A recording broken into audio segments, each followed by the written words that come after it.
psaume à partir du premier chapitre. Je vais dire, on lira le premier chapitre.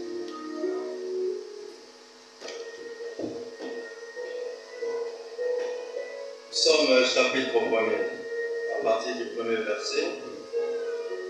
Heureux l'homme qui ne marche pas selon le conseil des méchants, qui ne s'arrête pas sur la voie des pécheurs, et qui ne s'assied pas en compagnie des moqueurs, mais qui trouve son plaisir dans la loi de l'Éternel, et qui la médite jour et nuit. Il est comme un arbre planté près d'un courant d'eau, qui donne son fruit en sa saison, et dont le feuillage ne se flétrit point. Tout ce qu'il fait lui réussit. Il en est pas ainsi des méchants, qui sont comme la paille que le vent dissipe. C'est pourquoi les méchants ne résistent pas au jour du jugement, ni les pécheurs dans l'assemblée des justes. Car l'Éternel connaît la voie des justes et la voie des pécheurs mène à la ruine. Avec nos têtes inclinées. Hier aux autres jamais.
Laisse que ce temps-ci soit une bénédiction pour chacun, Seigneur.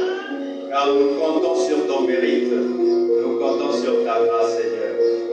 Béni sois-tu, Père. Remettons ceux qui sont en retour entre tes mains, dans le puissant et parfait de ton Fils Jésus-Christ, avec ces prières. Amen. Amen. Vous pouvez asseoir.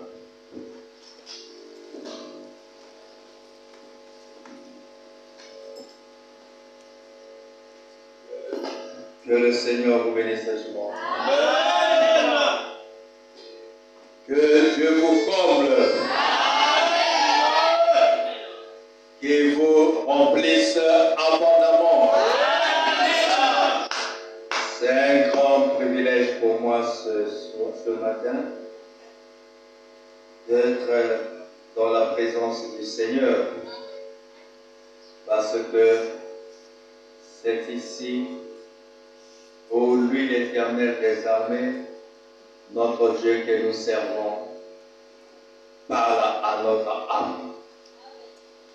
La réunion de ce matin, je voudrais dire, lorsque nous venons dans la présence de Dieu, ou encore dans cet endroit érigé, ce n'est pas pour la chair, c'est pourtant pour nos âmes.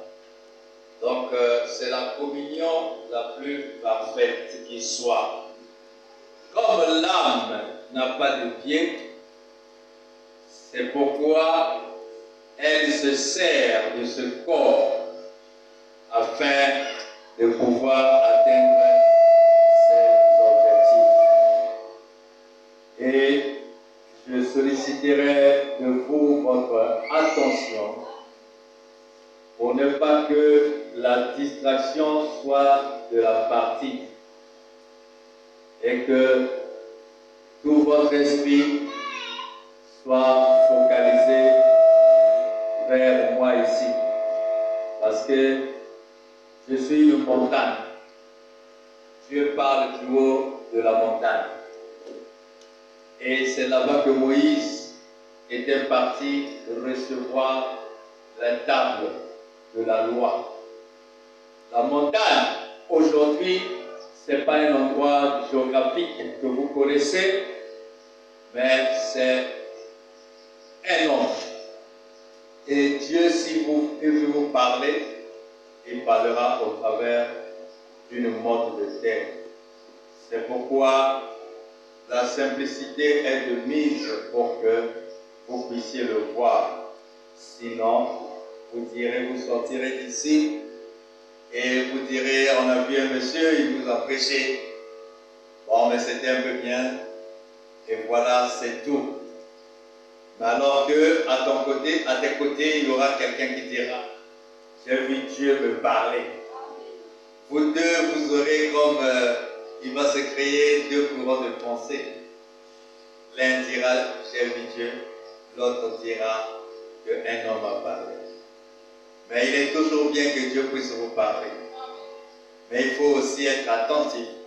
Parce que lui, dès qu'il s'exprime, c'est tellement dans la simplicité que, à un certain moment,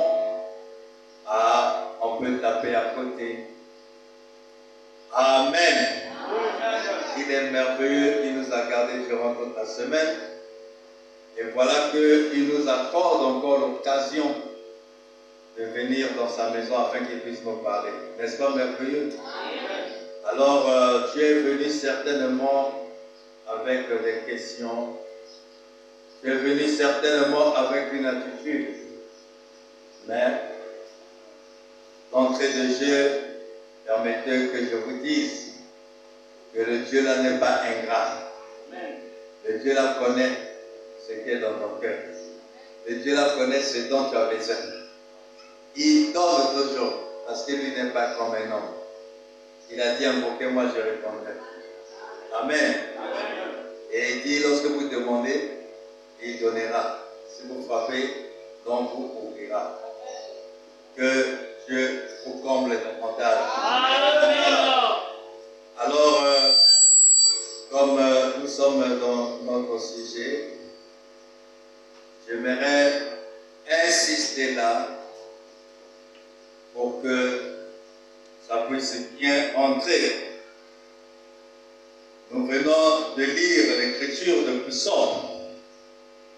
Vous voyez que il y est écrit « Heureux l'homme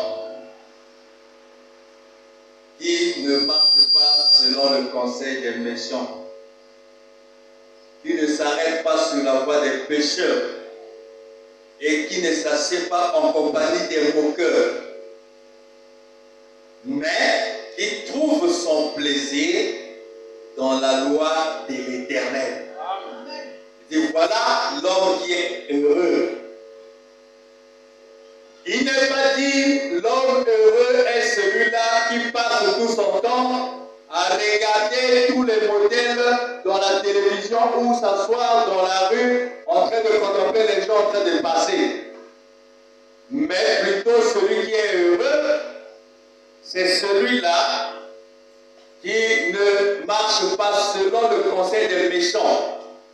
Tu vas dans ce foyer, ma fille, fais attention. Tu vas aller le peut saboter maintenant son tout. Ça, c'est le conseil des méchants. Ah, il n'y a pas d'amen. Amen. Amen.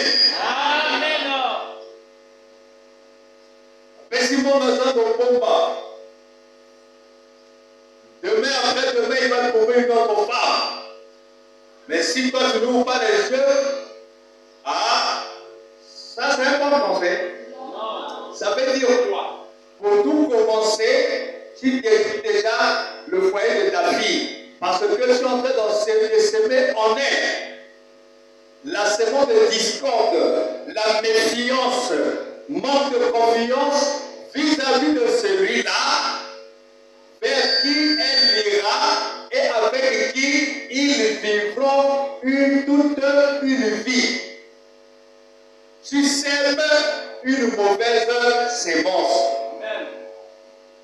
Mais heureux l'homme qui ne marche pas selon le conseil des méchants, qui ne s'arrête pas sous la voie des pécheurs et qui ne s'assied pas en compagnie des moqueurs, mais qui trouve son plaisir dans la loi de l'Éternel en la méditant nuit et jour.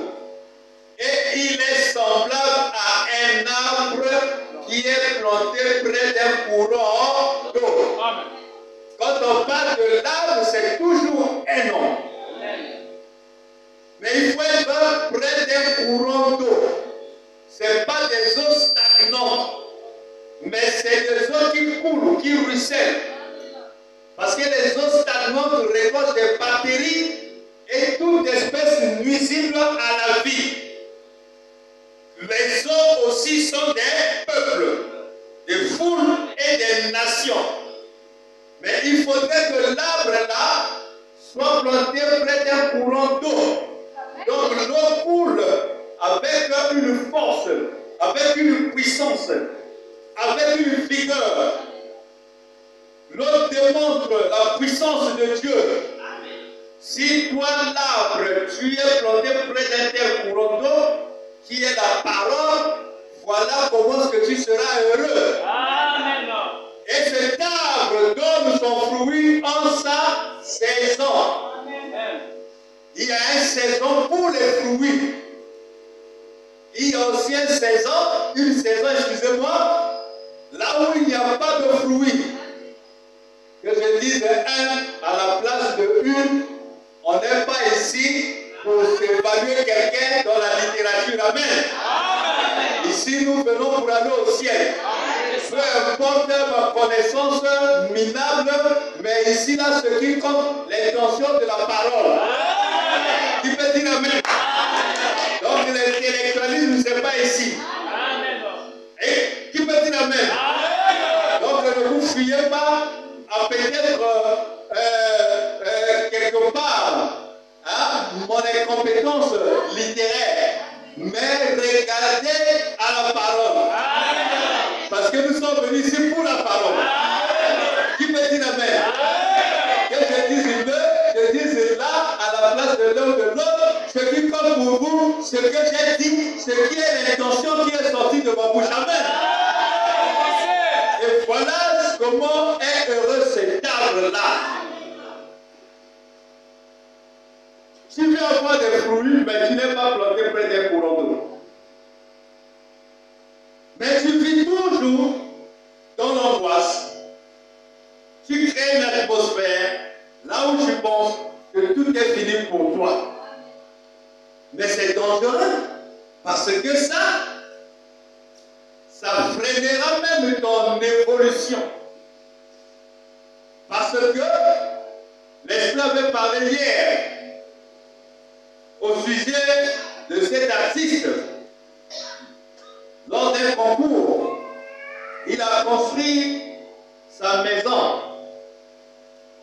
Et ensuite, il a mis le lock à l'intérieur, la clé. On lui posa la question de savoir, mais tu as bien fait, ton ouvrage est vraiment impeccable, superbe. Mais le défaut, c'est que tu as placé la clé à l'intérieur. Mais comment faut-il faire pour accéder dans cet ouvrage que tu as construit et tu présentes devant le public? Il a dit, effectivement, l'homme sous lequel vous regardez, ce n'est pas l'homme sous lequel moi je vois. Amen. Votre manière de raisonner, de penser n'est pas la même que la mienne. Amen. Si la clé est à l'intérieur, c'est pour montrer que cette maison-là, pour que quelqu'un accède, il faut que ce soit l'homme qui est à l'intérieur qui doit l'ouvrir. Ça peut paraître bizarre, ça peut paraître non-sens, mais c'est profond. Cette maison, c'est votre cœur. Pour que le diable qui vient de l'extérieur puisse entrer, il faut que vous-même vous ouvrez. Pour que Dieu aussi puisse entrer, il faut que vous-même vous ouvrez. Donc même bien que nous sommes là, vous êtes de cette maison. Mais Dieu est en train de frapper. Qui peut dire Amen? Il n'accédera jamais dans ta vie aussi longtemps que toi-même tu n'ouvres pas. Tu n'auras jamais de bénédiction ou encore tu ne vivras pas les fruits même des bénédictions dont Dieu a promis ici que concernant aussi longtemps que toi-même tu n'ouvres pas la porte pour recevoir ces bénédictions. Amen. Qui peut dire Amen? Et c'est ce qui fait qu'aujourd'hui, les gens, les chrétiens ont confondu beaucoup de choses. Ils ont fait tomber les principes. Ils ne comprennent pas, ne connaissent pas sur quelle base ils sont en train de mener un combat. Vous trouverez quelqu'un, il est là, il n'arrive pas, il se dit je ne comprends pas. C'est comme si je suis venu seulement accompagner les gens, les autres. Ah, nous autres là. Pour lui, il se dit, les autres sont bénis. Effectivement, il a vu les fruits sur les autres. Il est chrétien ou elle est chrétienne. Et il commence à se lamenter. Il se lamente. J'ai lu un écrivain qui a dit les lamentations ou les pleurs, ce sont des signes comme de l'incrédulité. Donc de quelqu'un qui ne croit pas à l'avancement. Et il se met à se lamenter. C'est ce qui arrive à beaucoup de chrétiens. Il se voit déjà le fait que peut-être il a voulu atteindre tel objectif, il ne l'a pas atteint, mais il vit encore là. Il est en bonne santé, mais il vit encore. Mais pour lui, il dit qu'il n'a pas atteint, il a raté. Et la suite, c'est quoi? Comment est-ce qu'il va son plan? Il commence soit à accuser les gens. Si je suis comme ça, c'est parce qu'on m'a négligé. Mais alors qu'il n'y a personne qui, en fait, l'avait pris afin de pouvoir le chérir ou l'entretenir. Mais tu entendras seulement, on m'a négligé. négligé? Qui t'a négligé? Parce que quand tu es venu dans ce monde, ce n'était même pas avec un secours de quelqu'un. C'était Dieu, dans ses lois, qui t'avait gardé jusqu'à 9 mois dans le ventre de ta maman, jusqu'à ce que tu sois expulsé, parce qu'il y a aussi ceux-là, le même jour, n'étaient pas restés en vie, mais ils étaient déclarés morts-nés, ou encore étaient en vie, mais chemin faisant, ils ont été retranchés de la vie et ils sont sous terre. Mais toi, tu demeures vivant. N'est-ce pas là aussi la main de Dieu? N'est-ce pas là aussi la bénédiction? C'est que nous avons bâti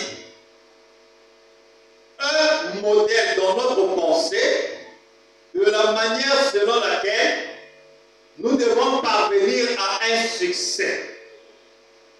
Mais nous voulons y arriver, mais tout en négligeant aussi Dieu. Or, les chrétiens jouissent d'une alliance particulière à celle des mondains. Quoique tous, nous vivons le même univers, le même monde, mais les liens ou encore les principes qui nous régissent sont différents. À un ignorant, on peut lui accorder la grâce, mais à un sachant, c'est très difficile. Parce qu'on dit que si ceci est arrivé, parce qu'il n'y avait pas un modèle, c'est normal.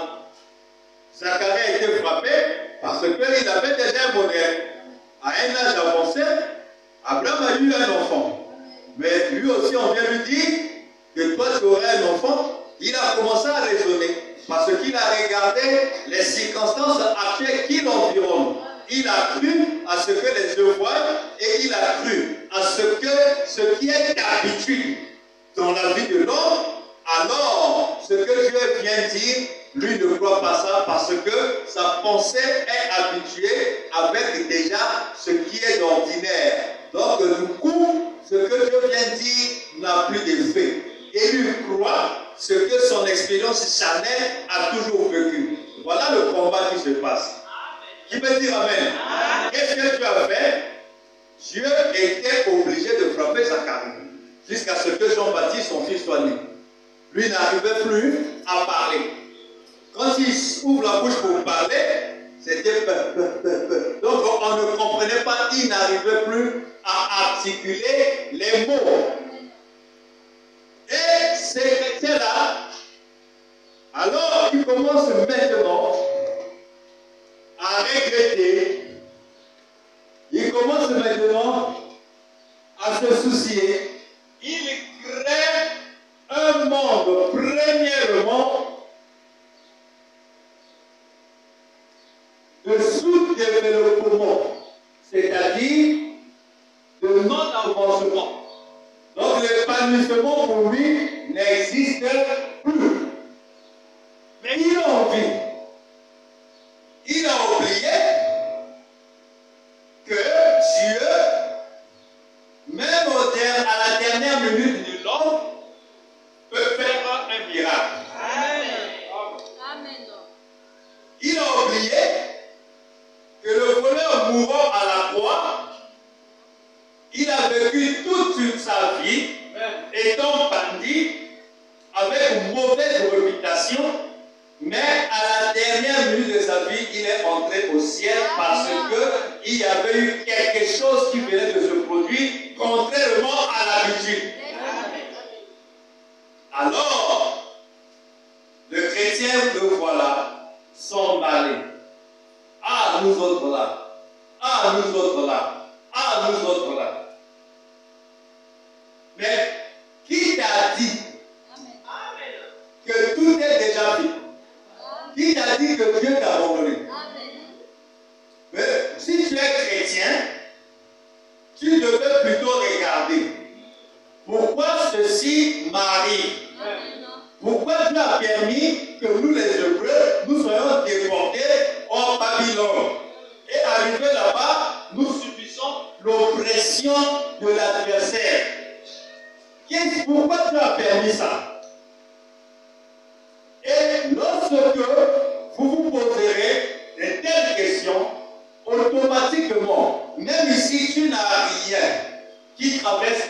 penser que faisons montrer effectivement la traçabilité des causes qui produisent de tels effets, même s'il n'y en a pas, il faut se dire que je ne fais rien pour rien.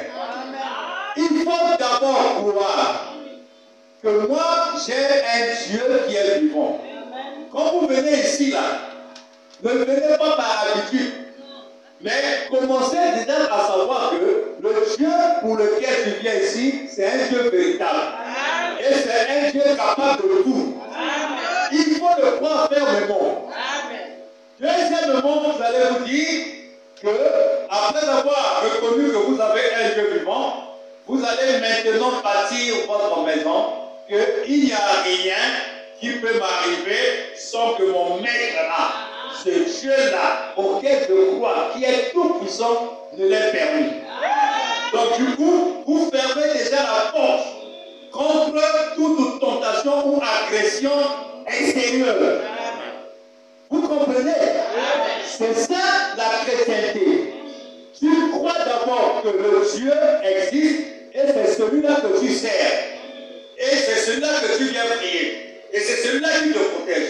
Et tu crois qu'il n'y a personne qui puisse m'atteindre sans passer par ce Dieu ou sans que Dieu l'ait permis. Il ne faut jamais croire qu'il y a quelqu'un qui soit plus fort que ton Dieu. Pourquoi? Parce que tu ne pleureras ni sur quelqu'un, ni sur quoi que ce soit. Ce qui arrivera, tu vas maintenant t'adresser seulement à Dieu, que Seigneur, c'est toi qui as permis. Comme on ne peut pas se révéler contre Dieu, alors à Dieu on vient avec gentillesse. Que Seigneur, je sais que si tu as permis que ça soit ainsi, c'est que tu as eu une raison. Qui peut dire Amen? Du coup, tu te dépossèdes, tu te dessaisis de quelqu'un en qui tu avais fait confiance, en qui tu pensais que ton épanouissement devait normalement dépendre de lui. Donc du coup, tu te fais carrément indépendant de quelqu'un. Et tu verras que ce qui va accompagner ta vie, que ce soit dans le bon sens, que ce soit dans le mauvais, tu ne regarderas ni celui-ci, ni le voisin, ni le parent, ni qui que ce soit, mais tu diras que moi, je suis un fils de Dieu prédestiné. Donc moi, il n'y a personne sur la terre qui a le contrôle sur moi. Donc moi, je ne suis qu'un fils de Dieu. Et celui qui est mon Père, c'est Dieu l'Éternel. C'est lui qui a créé. Et lui, comme il veut que moi je sois comme ça, bon, il sait la raison. Alors à ce moment-là, je vais me laisser emporter. Et encore, ce même Dieu-là peut t'enseigner pourquoi tu te retrouves dans une condition actuelle. Et à ce moment-là, tu feras recours là où tu l'as négligé et tu le prends, tu le mets dans le cœur et tu marches et le lendemain change. Qui peut dire Amen? Je ne sais pas si vous saisissez. Je suis en train de vous enseigner sur les principes. Même quand on parle de combat spirituel, qui est devenu monnaie courante, langage d'ordinaire dans la bouche des chrétiens, des veilles de prière, de par-ci par-là, ça a placé les gens, ces églises-là, à être pratiquement hospitalisées dans les églises avec des moustiquaires. Le grand problème, c'est parce que les gens ne connaissent pas les principes même du combat. C'est pourquoi même quand on se fait militaire, on doit vous enseigner non seulement sur la guerre, mais on doit vous enseigner sur les techniques de combat. Qui peut dire Amen? Si vous n'êtes pas enseigné, il serait difficile. C'est pourquoi le Saint-Esprit ce matin vient pour vous enseigner. Qui peut dire Amen? Alors, voilà comment est-ce que vous devriez être. Point n'est question de vendre ton âme ou ton esprit moins cher. Ne vendez pas votre esprit moins cher ou votre corps moins cher. Lorsque tu penses que ton épanouissement dépend d'eux, mais tu vends ton esprit moins cher. Je vous parle de ça, c'est des choses que moi j'ai vécues pendant des décennies. Et comme j'ai expérimenté, j'ai touché du doigt et j'ai vu aussi les fruits, alors je me dis qu'à mon église, je dois enseigner ça. Qui peut dire amen? Pour que vous soyez aguerris. Il n'y a pas d'acquérissement ou de franchissement s'il n'y a pas des épreuves ou des fonds. Si je vous dis que lorsque vous devenez chrétien, la vie marche comme à la roulette. Je serai un trompeur, je serai un menteur. Lorsque tu étais encore là-bas, dehors, celui-là qui vient à l'encontre du sens de tes intérêts, pour toi c'est l'ennemi. Vrai ou faux? Mais tu es maintenant dans la maison, appelé l'église. Si les mêmes sentiments qui étaient là-bas t'environnent pendant que tu te dis chrétien, dis-toi que tu n'es pas encore chrétien. Tu es encore païen, mais plutôt habillé. Il peut y avoir, on a des militaires qui portent des tenues, mais on a aussi des civils qui portent des tenues, mais qui sont des auxiliaires. Mais tu ne peux pas savoir son statut, puisqu'il n'a pas de différence en tout point de vue avec un militaire. Parce que l'auxiliaire porte aussi les tenues, porte aussi les armes. Et celui aussi qui est carrément confirmé porte aussi les tenues, porte aussi les armes. Mais pour savoir le statut de Dieu, il faut repartir à la source.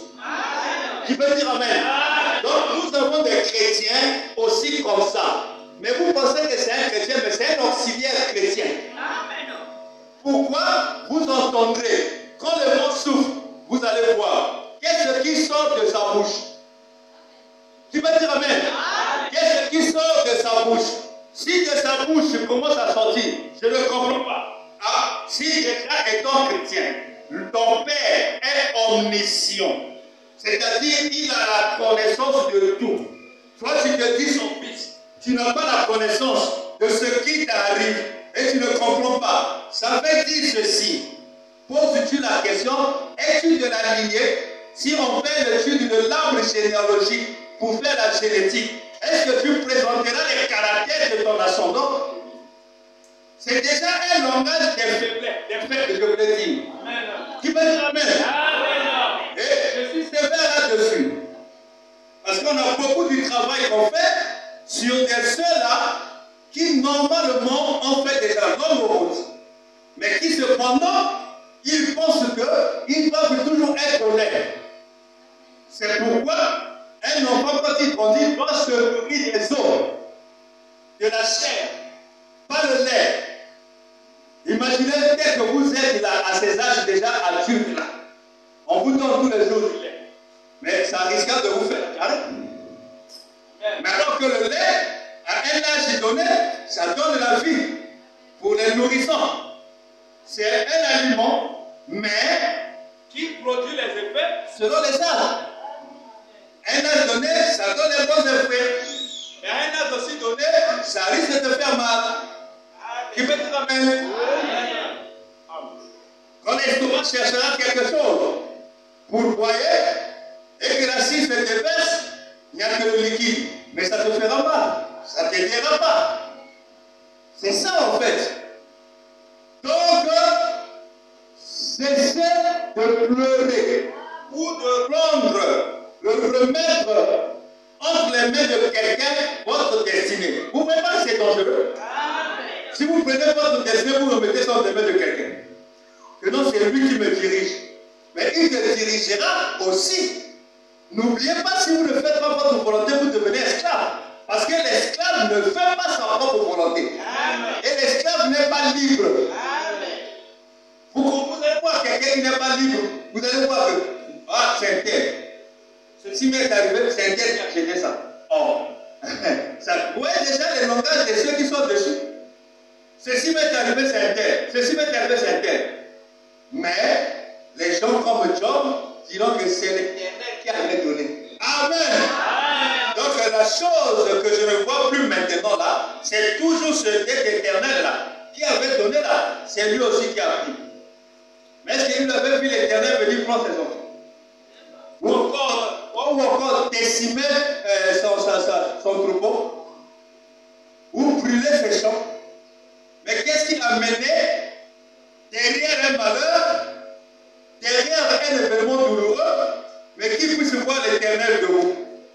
c'est que lui, dans son monde à lui, il pense et il croit fermement, c'est-à-dire Job, qu'il n'y a personne qui a l'autorité sur lui.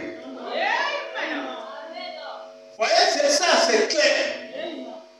Il croit fermement qu'il n'y a personne qui a l'autorité sur lui. Dans sa vie, on dépend. Job va couper ça. Il dit que c'est Dieu. Mais comment est-ce que c'est Dieu? Mais qu'est-ce donc derrière tout événement, il y a un enseignement que Dieu veut montrer à quelqu'un.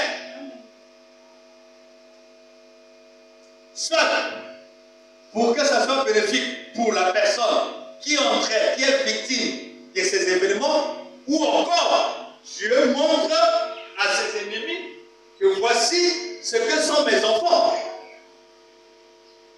Ce n'est pas forcément dit que tu as péché. Non. Parfois, c'est Dieu qui est en train de vanter ton mérite vis-à-vis de l'adversaire. Pour Job, c'est Dieu qui voulait montrer à Satan que les pensées que toi tu as sur ma progéniture, c'est me manquer du respect. Comment tu peux penser que ma progéniture à moi est rattachée à moi à cause de bien matériel? Mais le bien matériel a eu un commencement et aussi aura de fin. Mais notre amour ou l'amour qui me lie avec mes enfants est inconditionnel. Si tu blagues, je vais te le prouver. Et Dieu était fier de Job. Parce qu'il voyait la fin. Parce que Dieu connaît la fin de toutes choses. Qui peut dire amen? Ce n'est pas l'homme qui peut connaître ta fin pour dire que, oh, tu vois, non, là tu es perdu. Ça, c'est l'homme qui parle. Moi, je ne crois pas ce que l'homme peut parler. Les enfants d'Isaac, de Jacob, mais ils ont maltraité leur frère. Ils l'ont effacé même de la carte d'Israël. Donc, on pouvait aussi dire dans un certain langage que Joseph était mort. On ne le voyait pas de toutes les façons, c'était l'information aussi qu'ils ont livrée à leur père. Que Joseph est mort. On ne le voit plus dans ce milieu-là. On ne le voit plus dans ce champ en train de travailler. Parce qu'il avait l'habitude de travailler là-bas chaque jour. Il y va, et à la fin, le père lui payait. Mais voilà qu'il y a eu un problème. Que les frères ne veulent plus le voir. On l'a banni. Il est parti. Ce n'est pas un problème. Joseph le savait. Peut-être qu'il ne pouvait pas savoir. Mais avec Dieu qui était sous contrôle de la vie de Joseph. Donc, tout ce qu'on faisait à Joseph, Dieu observait. Parce que ce Dieu-là, il n'est pas un bon Dieu lorsque toi, tu l'appelles, aussitôt il vient, il fait ce que toi tu décides, c'est à ce moment où vous dites que ça c'est un bon Dieu. Il n'est pas bon selon toi, frère. Amen. Il n'est pas bon selon toi, ma soeur. La bonté de Dieu, c'est selon lui-même. Tu peux l'appeler, il ne vient pas, mais il est bon. Tu l'invites, tu pries, tu ne vois pas apparemment ce que tu désires voir, il est toujours bon. Et il sait pourquoi il ne doit pas venir. Seigneur Jésus, ton ami Lazare, vous savez que frère Bonham me dit qu'après la mort de Joseph, c'est Lazare qui a élevé Jésus. Ce n'est pas dit dans la Bible, mais c'est dit par un homme qui avait la capacité de regarder ce que la Bible n'a pas dit clairement. Qui peut dire amen? Parce qu'il a même donné la beauté, comparé la beauté qu'Ève avait dans le jardin avec une artiste fille de son époque. Il dit Marilyn Monroe, sa beauté comme Ève. Mais il a dit Ève. Donc c'est un monsieur, mais qui est aussi mystique. Mais qui est aussi, il est aussi un mystère. Mais nous croyons ce qu'il dit. Qui peut dire amen? Dites amen. Amen. Donc, ce Dieu-là, pendant que Israël, les frères de Joseph faisaient ce qu'ils voulaient faire, Dieu savait que dans toutes ces choses-là, je sais là où je veux normalement la mener ou là où je dois l'attendre. Mais Joseph était surpris du comportement bizarre de ses frères. Et c'est ce qui réellement anime les gens sur cette terre. Je ne comprends pas, qu'est-ce que moi je l'ai fait? Mon frère, il faut plus se poser des questions. Tu ne comprendras toujours pas, mais tu auras toujours des ennemis, vous aurez toujours des vents, des épreuves qui souffriront. Mais aussi, il faut être humble. Lorsque tu sais que le voilà souffre, parce que moi-même je suis conscient de ça. C'est à ce moment-là, tu n'auras pas de difficultés pour surmonter ça. Tu feras maintenant recours à Dieu. Donc tu recules là où toi tu sais que tu avais posé. Ensuite tu repars ici, tu remets les fils, tu dis que Seigneur, moi je suis conscient. Au moment je ne sais pas, pardonne-moi pour ça, parce que je me comportais mal. Ok? Donc vraiment je te promets.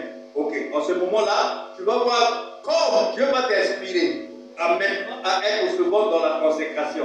Tu sentiras que tu vas être amené toujours à parler à Dieu au sujet du mal dont tu dois être acteur. Tu commenceras à faire ça, tu commenceras à faire ça, tu commenceras à faire ça. Alors, il arrivera un moment où toi, tu peux être comme ça, le téléphone peut sonner. Vous ne savez pas comment est-ce qu'on répare des torts. Qui peut dire amen? Vous ne savez pas. C'est un mystère, c'est très simple. Tu es quelqu'un, oui. Mais pourquoi ceci arrive alors que tu vas tous les jours à l'église? Tu payes la dîme. Mais pourquoi ceci arrive? Non! Vous n'êtes plus des gens comme des ignorants. Soyez des fils de Dieu. Votre Père connaît tout. Vous aussi, vous devez connaître tout. Ne vous lamentez pas. Comprenez simplement, celui qui est déjà aguerri, il est en connexion avec Dieu. Ce qui lui arrive, il connaît la cause. S'il ne connaît pas, parfois il est sincère. Dieu viendra lui révéler. En dehors de ça, c'est Dieu qui est en train de vanter ton mérite vis-à-vis de l'adversaire. Tu as vu mon serviteur? Voilà comment il est. Et ça doit dire, oh, parce que, non, vas-y. Mais Dieu va rester intact. Dieu va rester intact. Donc il y a des cas. Tous nous ne vivons pas les mêmes cas que les uns les autres. Toi, tu peux vivre ton cas à toi. Le vent a soufflé parce que Dieu voulait te rappeler à l'ordre. L'autre, peut-être le vent a soufflé. Dieu est en train de manifester son amour vers lui pour vanter les mérites vers son adversaire.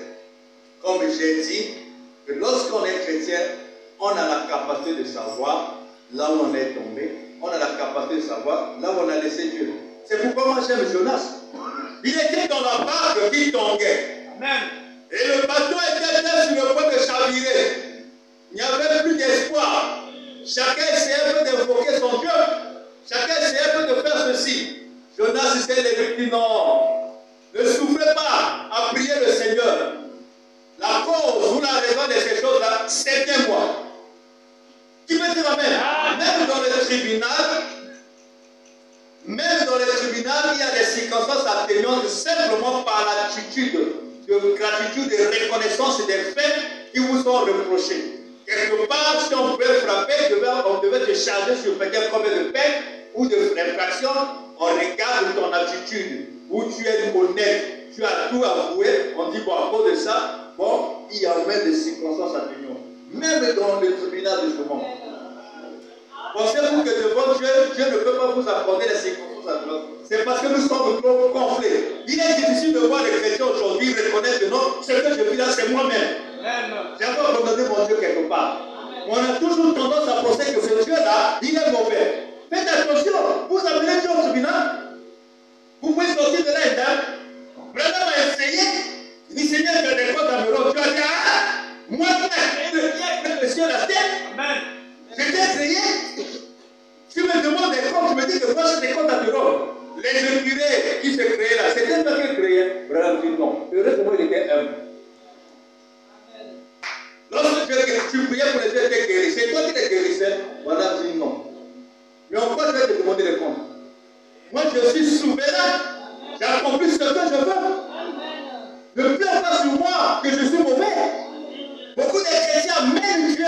séminaire. Amen. Tu dis que c'est ton père. Tu as bien fait ton fils amener son père au séminaire. Amen. Et vous voulez qu'il fasse à cause de pression, votre volonté. Il ne le fera pas aussi longtemps que tu n'as pas compris. Amen.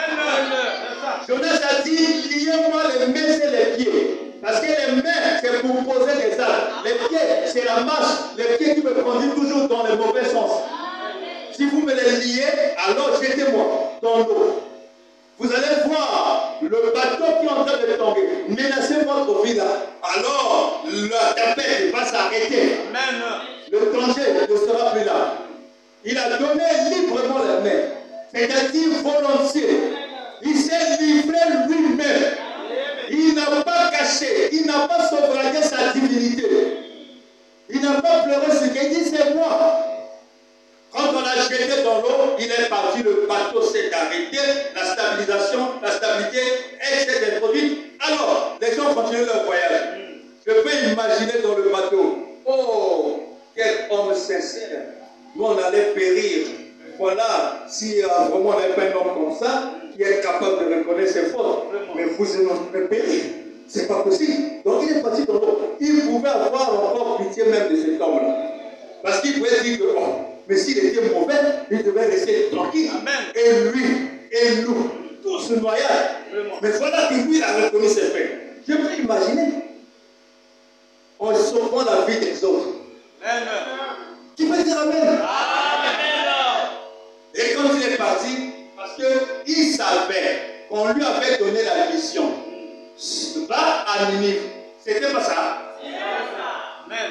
Est-ce qu'il était parti? On vous montre le chemin, marcher comme ça selon la parole. Vous prenez les virgules, les tangentes, les points de virgule, les accents circonflexes. Alors après, tu prends les exclamations, pas point de suspension. Mais qui t'a demandé ça? Mais à la fin, tu vas récolter. Tu peux dire Amen. Mais sois courageux. Seigneur, je suis conscient.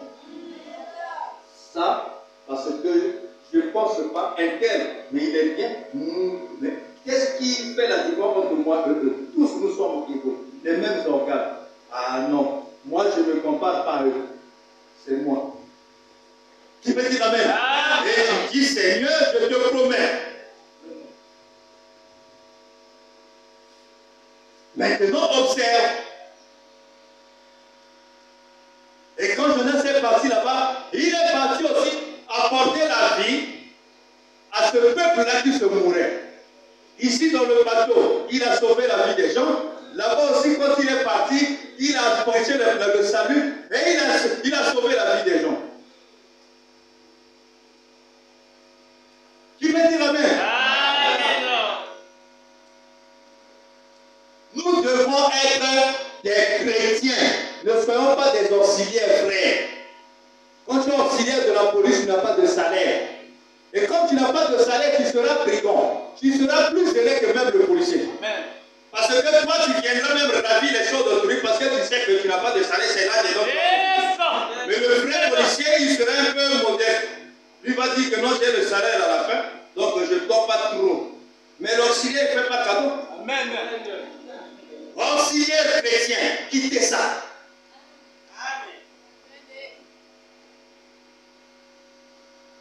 Qui peut dire Amen? Amen. Les gens pleuraient, Jésus a dit ne pleure pas sur moi. Amen.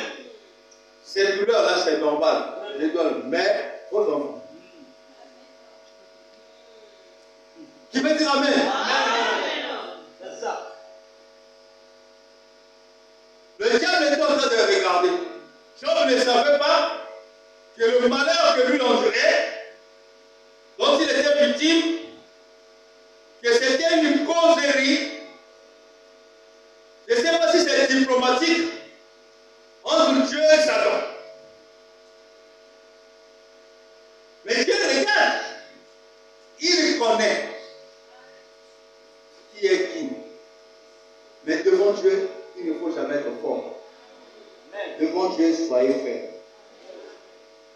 Si tu montres à Dieu que tu es fort, Dieu se retire. Et il te laisse. Amen. Et après, tu auras un langage des drogades. Ah, là-bas, il n'y a pas l'amour. Hein. On ne te voit plus là. Ah, il n'y a pas l'amour. Quand on te voit, il y avait l'amour. Il y a deux choses. Parce que si eux ils n'ont pas l'amour, toi au moins qui as l'amour, donc tu peux les supporter. Donc tu dois rester. Donc si toi tu te détaches, il faut regarder. Amen. Donc toi tu as un esprit de revanche. Parce que l'autre qui n'a pas l'amour, parfois il est inconscient. Vous savez qu'on peut parfois scandaliser les autres, non? Sans le savoir, sans avoir une intention. Mais c'est donc que l'autre, la victime qui est concernée, peut savoir que non, on m'a fait mal. Mais il revient vers l'autre. Les principes disent quoi? Si ton frère a péché, va vers ton frère et dis-le-lui. Dis-lui. Et à ce moment-là, tu vas le sauver, tu vas l'aider. Ne va pas te humilier.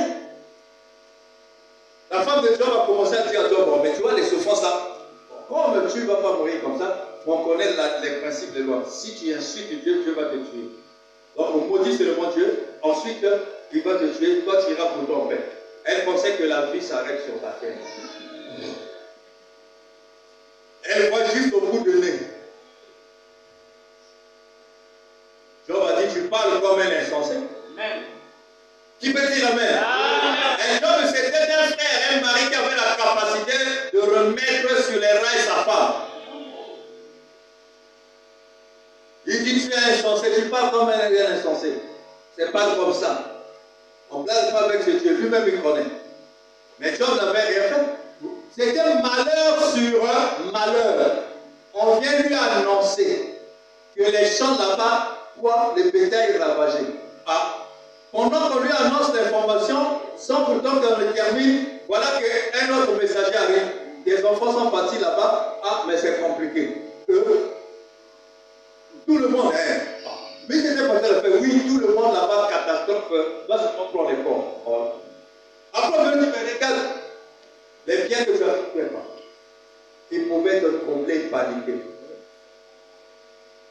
Surtout quand on est rattaché au matériel. C'est là où l'esprit devient tellement troublé, on ne peut plus dormir, on ne peut plus être en bonne santé, on ne peut plus. Et ça ne s'arrête pas là-bas, et on ne le fera pas lui-même parce qu'il avait le cancer du viscère sur le corps. Pour se gratter, tellement que les croûtes étaient fortes, il fallait prendre les tersants pour qu'il gratte son corps. Parfois tu es en bonne santé, tu ne regardes pas Dieu. Vous regardez seulement Dieu dans les biens. Et ce même Dieu-là, un jour, il y avait quelqu'un qui était en train de dire, il dit comme c'est quoi, madame, moi je ne comprends pas, je ne suis pas béni, je ne sais pas, moi tout. Mais voilà, dit, bien, pourquoi tu dis que tu n'es pas béni? Pour lui, il avait déjà défini ce qui est pour lui bénédiction. Vous savez la réponse du prophète? Voilà, m'a dit. Peut-être que toi tu veux te comparer à l'autre. Dans la bénédiction, peut-être est rattachée à ce que toi tu crois.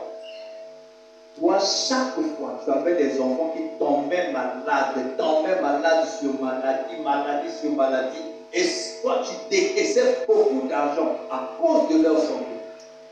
Mais tu n'as pas constaté qu'il y a un certain temps que tes enfants là ne tombent plus là.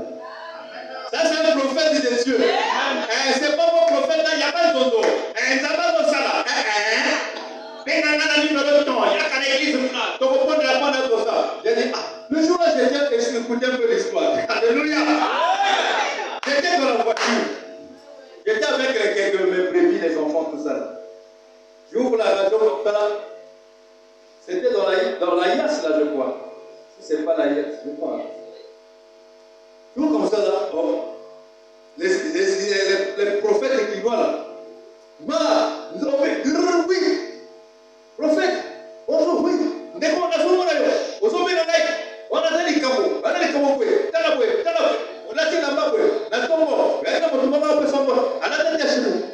a la personne, ah papa, il y a son nom. Il rentre dans l'émotion.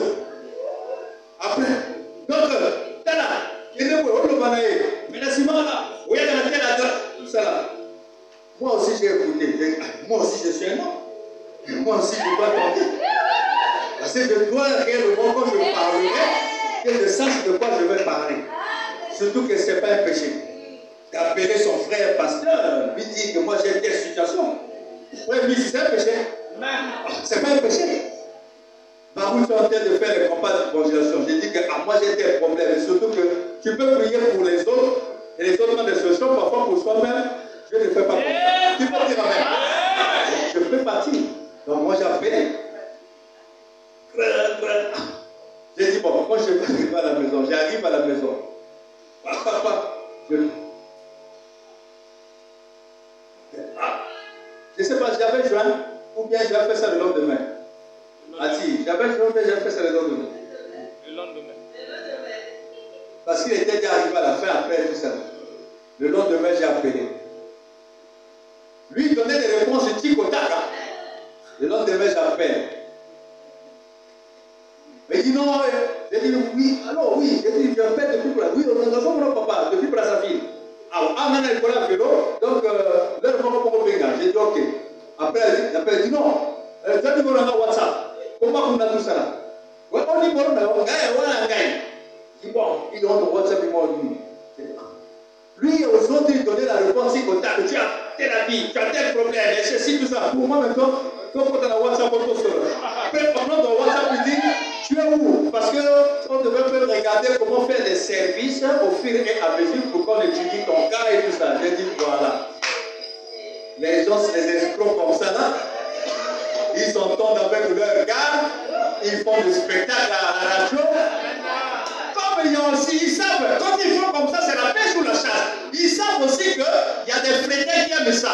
C'est pourquoi vous voyez les gens quitter le message, ils commencent à... C'est un mensonge, on vous attire comme ça, après on vous attrape, et vos problèmes, nous trouverons jamais de solution. Mais tu as quitté ici parce que dis-toi là-bas, il y a la solution. C'est pourquoi ces choses-là ne devaient même pas nous émouvoir. Parce que nous avons quelque chose de plus que ça. Tu peux dire amen. C'est la vie de l'âme. Parce que chez nous, le message que nous avons reçu va au-delà de la membrane plasmique qui est la chair, va au-delà du cytoplasme qui est l'esprit, mais va dans le noyau. Là-bas, il y a l'ADN. Là-bas, il y a le patrimoine génétique. On peut changer les données. Et c'est une garantie pour aller au ciel. Parce que vous comprenez les mystères du royaume dès sur la terre. Qui veut dire amen? Paul a dit les prophéties cesseront. Les langues cesseront. La connaissance cessera. Mais la parole de Dieu, qui veut dire amen? Et après j'ai compris, j'ai dit voilà. Oh non, on va faire le service, papa ne va plus sur mon doigt, on va sous. Mais à la radio, là, c'était du tic au tac, non? Et vous voyez des hommes, soi-disant de Dieu comme ça, là. C'est comme si ce Dieu-là ne peut pas guérir, c'est comme si ce Dieu ne peut pas faire des miracles, donc il faut passer par les magouilles, la corruption intellectuelle. Et ils trouvent des fréquents là, surtout les femmes insatisfaites. Même quand je prêche là, lui aussi il prêche après, il n'impose pas les mains. Mais si tu veux qu'on impose les mains, on t'impose les mains. À la fin, viens me voir. Dis, pasteur, moi j'ai été sur ça, je veux que tu me poses les mains. Je vais t'imposer les mains. Tu peux dire amen. Mais là-bas aussi, là où tu es assis, ce que je suis en train de dire, si tu peux raisonner comme la femme à la perte de sang, et si je peux arriver à dire, tu peux dire amen. Et depuis là où tu es assis, tu peux la solution. Moi je crois que ce Dieu-là comme ça, il est capable de tout. Même ce que je suis en train d'enseigner là, c'est déjà la délivrance. Mais il n'y a même pas besoin de bougie, non plus des jolies soirs que je mettrai ici. Hein, avec les robes rouges et la croix ici. Parce que l'homme aime ce qui frappe l'œil. Si je peux rentrer ici, robe rouge, blanche là, avec le chapeau, le canne là, il a fait une influence sur nous, notre pasteur est puissant. Amen. Tu peux dire amen. La nature humaine, c'est ça. Mais pas moi. Nous, on avait place de Dieu. On connaît ce qu'il est. Et nous, on a bien palpé. Tu peux dire amen. Vous m'entendrez jamais pleurer. Les l'orage des lots, hein, des feux. Mais beaucoup de problèmes, j'en ai. Je sais que je ne mourrai pas. S'il y a un problème, à côté, il y a la voisine appelée solution. Et c'est Dieu la fera. Tu peux dire amen. Tu as un petit problème comme ça, tu es vous blaguez avec ce Dieu-là. Amen.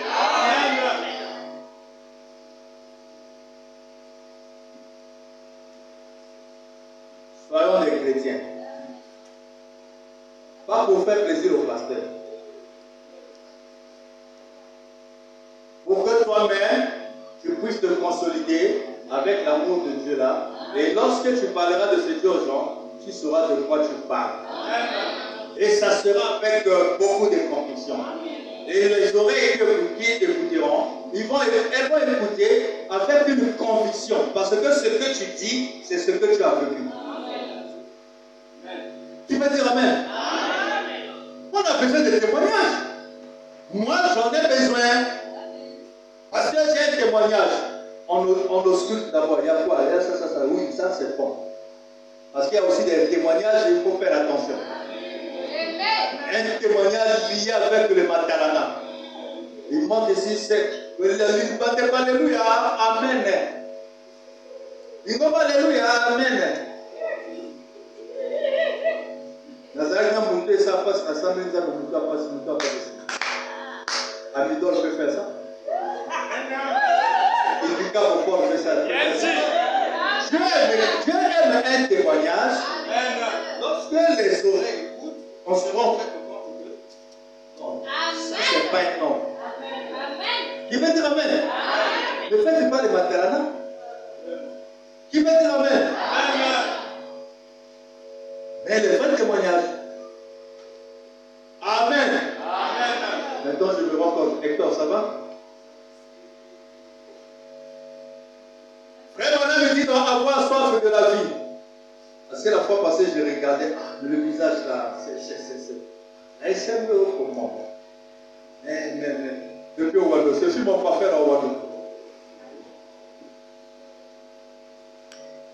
Avoir soif de la vie, prêché le vendredi 4 mars 1960, un certain soir. Mon frère, mes amis, ce que je vous donne là comme enseignement de base, c'est ce que les autres passent. Des séminaires et des séminaires sur les combats spirituels, sur ceci. Ils ne connaissent pas qui est leur adversaire. Parce que dans le combat, lorsque vous êtes dans l'armée, vous faites l'ODT, organisation du terrain, vous regardez, vous savez, vous étudiez les périmètres, vous étudiez le camp adverse, vous regardez les camouflages, le combat est mené dans quel biotope, est-ce que c'est dans la savane, est-ce que c'est dans la forêt, la plaine. Bon, quand c'est comme ça, quels sont les éléments pour les camouflages, est-ce que c'est les tranchées? Donc on étudie tout ça. Vous êtes des chrétiens. Vous ne pouvez pas vous asseoir d'abord. Pourquoi ceci m'arrive? J'insiste. Amen.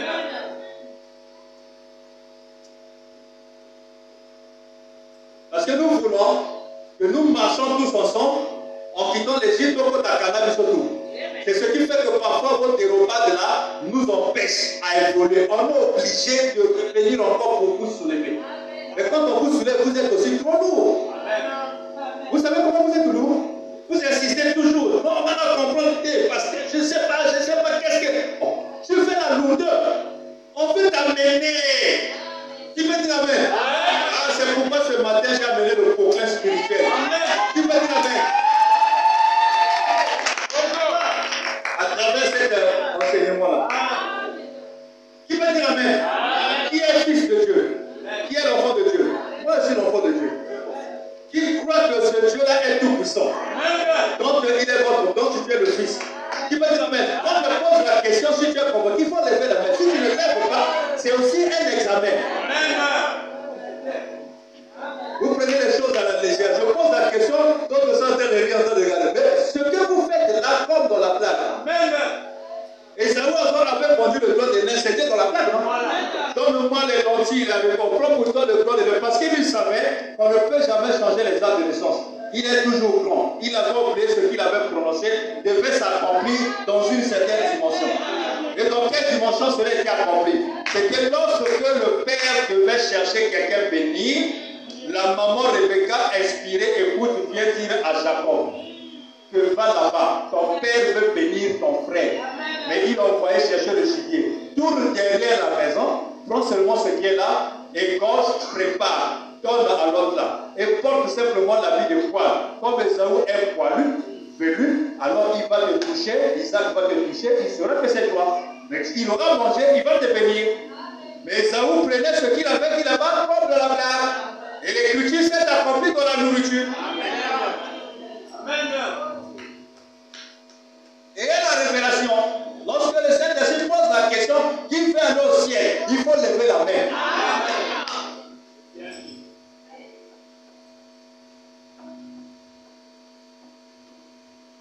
Avoir soif de la vie, prêché le vendredi 4 mars 1960, bien soir. Je commence à partir du paragraphe 68. Et un jour, un revendeur vint dans une vieille plantation où il y avait beaucoup d'esclaves. Qui déjà sait là où je vais en venir? Qui connaît déjà l'histoire? Amen. 1, 2, 3, 4, 5. 5 doigts, 6. David. Voilà, quand le système a beaucoup d'identité, parfois on a appelé la chaka. Tu connais l'histoire? Ah, il a insisté, que Dieu te bénisse. Amen. Parce qu'à l'école, c'était comme ça. Comme les élèves savaient dire que si tu ne lèves pas ton doigt, le professeur risque de t'envoyer. Alors tu es obligé aussi de lever le doigt. La malchance aussi en désigne. Alléluia. Devant le tableau, il commence à regarder, le tableau devient rouge. Alors le tableau est noir. Et un jour, un revendeur vint dans une vieille plantation. C'est-à-dire, l'esprit m'amène. Moi, je vous aime tellement. Moi, j'aimerais que l'expérience que moi j'ai vécue dans ma vie, vous vivez ça. Ne prenez pas un malheur, peu importe le temps que cela prendra, durera, comme étant la fin des choses. Convertissez ça. Dites-vous que non, c'est arrivé, moi je suis fautif. Je sais que vous encore Dieu sait le pourquoi. Mais moi je vais seulement le servir. C'est tout. Peut-être que tu le servais avec négligence, va là-bas, c'est bon. Commence maintenant à le servir. On sert Dieu par plusieurs manières. Et quand tu sers Dieu, les gens constateront qu'en toi il y a quelque chose qui s'est ajouté. Soit tu commenceras à venir à l'église à temps, en train de lire, soit tu commenceras à installer les installations des chaises, ainsi de suite. C'est que tu es en train de supplier ce Dieu-là. Parce que le Dieu est aussi comme un homme. Vous savez que quand tu fais le mal à un homme, et après tu deviens obéissant, et tu commences à être là à chaque instant, tu peux m'envoyer, papa, tu peux me faire ceci. Vous allez voir la colère et la sentence que le Père avec David ce soir qui va venir. Qui va dire amen? Vous ne le connaissez pas?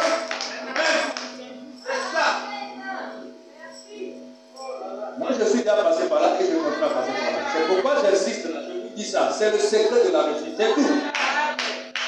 Il n'y a pas une catégorie de gens pour la réussite. Non. Je connais des illettrés qui sont des riches. Je connais des gens qui ne savent pas écrire, mais par la grâce de Dieu, même si vous avez dit, oh non, c'était par le glissement du général de Gola, il est devenu lieutenant, capitaine, peu importe, aïe au combat combatté, car les autres étaient là. Qui veut dire amen? Parfois c'est Dieu qui est en train de récompenser. On vous a dit seulement il faut avoir les diplômes. Les diplômes, c'est les cartons qu'on a saisis dans l'ordinateur. Moi, je peux dire à Miss, écris-moi la licence là, décernée à M. Intel et tel, dans ça, l'enfant. Il va écrire ça. On a imité la signature peut-être on peut même imiter la signature du patron de Élu Makani. Qu'est-ce qu'il y a eu sur en mettant ça le carton. Oh, j'ai la licence, c'est le carton, frère. Tout le monde peut avoir ça. On écrit aussi la licence. Même maîtrise. Tu peux dire non, c'est une université libre qui est à Pétou là-bas. Amen. Là, il ne faut pas introduire ça pendant l'emploi. Quand on cherche à recruter, on n'introduit pas ça. Parce qu'on est là vérité. Si on montre ça aux autres, on voit, j'ai la licence, c'est la maîtrise. C'est ce que vous voulez, les cartons. Moi, je viens faire à l'église parce que je suis en train de faire la licence. Tu fuis Dieu à cause du carton. Qui veut dire amen? Et un revendeur vint dans une vieille plantation où il y avait beaucoup d'esclaves. Il est 11h52. Commencez à attendre, c'est bien, hein? Amen. Et c'est ça, quand on commence à temps, on finit à temps. Amen. Merci, pasteur.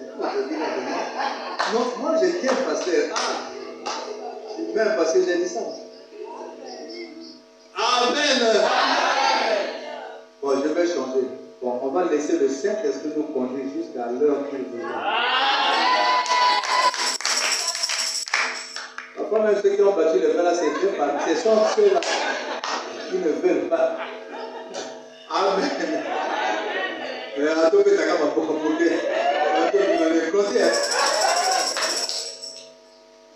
Un répondeur vint dans une vieille plantation où il y avait beaucoup d'esclaves. Et les esclaves qu'on avait amenés là étaient tristes. Ah, vous écoutez? Ce qui caractérise un esclave, c'est la tristesse.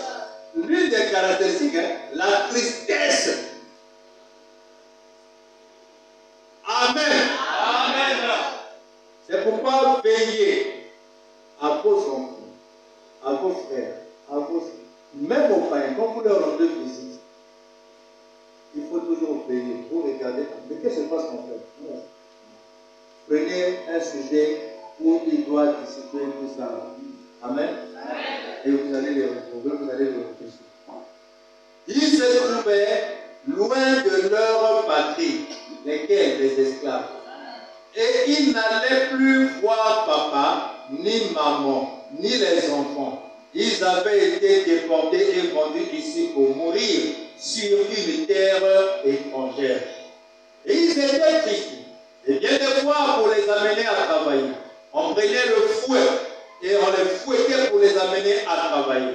On les réprimandait sans cesse. Vous voyez comment est-ce que l'ennemi fait? Il viendra vous marteler, il viendra vous chicoter, parfois par des mauvaises pensées. Et pour vous emballer, pour que vous vous rendiez faible. N'est-ce pas ce que le diable fait dans la pensée? Lorsqu'il te donne une quantité de pensée, là, juste pour t'enlever la force, tu deviens hypnotisé. Tu commences à parler le même langage que lui. Tu ne vois plus l'avenir. Devant toi, un tableau noir, un obstacle. Mais derrière, là, il y a un pays. Beaucoup le lait, le lait. Quel est cet obstacle que l'Éternel ne peut pas surmonter?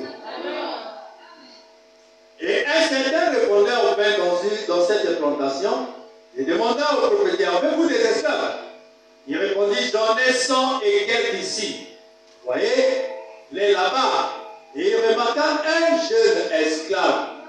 Il semblait différent des autres. On n'avait pas du tout besoin de le fouetter. Il marchait droit dans les douleurs, dans les difficultés, dans les déceptions. Il marchait comment? Droit. Est-ce qu'il marchait comme ça comme moi? Non. On peut marcher comme ça, mais sans pourtant comme ça. Amen. Amen.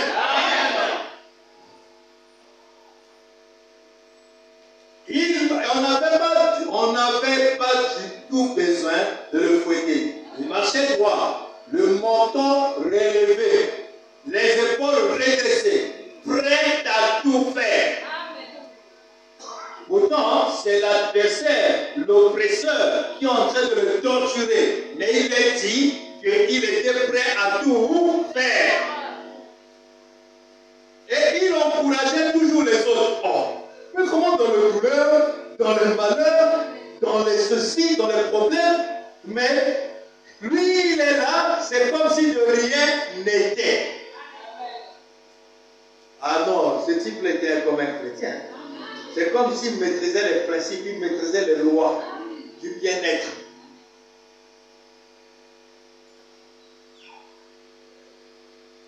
Il marchait droit. Il encourageait toujours les autres, disant, redressez-vous, travaillons. Et on se demandait pourquoi. Alors, ce répondeur demanda au propriétaire, disant,